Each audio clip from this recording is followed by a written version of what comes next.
La fibrose pulmonaire idiopathique.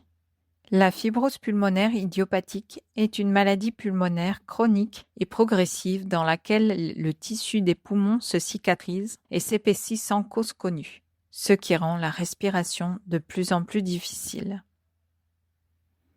La fibrose pulmonaire idiopathique, aussi appelée FPI, est la cause la plus répandue des maladies pulmonaires interstitielles. Elle se caractérise par la fibrose progressive des poumons. Elle se présente généralement entre l'âge de 60 et de 70 ans.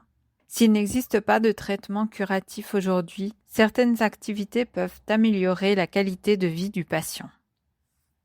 Rencontre avec Vanessa Vicens-Sigmund, pneumologue à l'unité fonctionnelle de l'interstice pulmonaire, UFIP, de l'hôpital Bellvitge de Barcelone.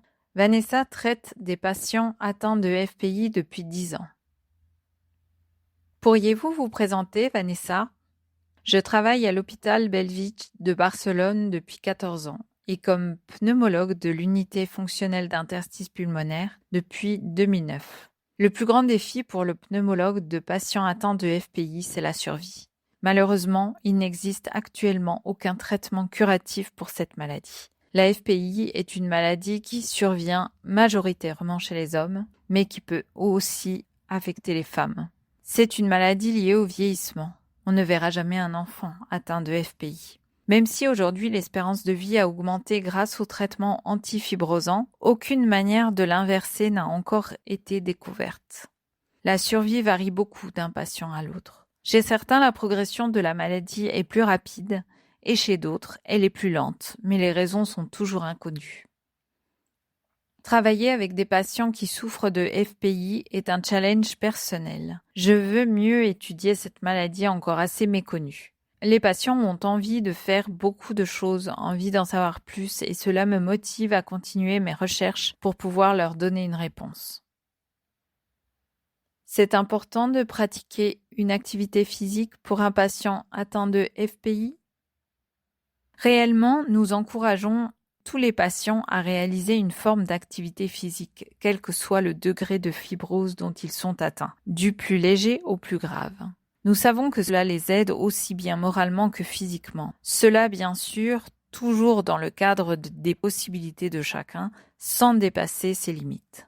C'est-à-dire qu'un patient gravement atteint ne pourra évidemment pas faire 500 mètres d'une traite. Mais nous l'encourageons à faire ces 500 mètres à son rythme et surtout à ne pas cesser de les faire. Il existe quelques essais et quelques études scientifiques en cours sur les bénéfices qu'apporte l'exercice physique aux patients atteints de FPI. Mais l'information dont nous disposons actuellement est très pauvre. Cela dit, le sentiment que nous avons après avoir participé aux sessions avec Ciel Bleu, c'est que c'est très bénéfique sur le plan physique. Les patients améliorent leur capacité à l'effort et vont bien mieux moralement, commente le Dr Vicens. L'exercice physique aide-t-il à être prêt pour la greffe?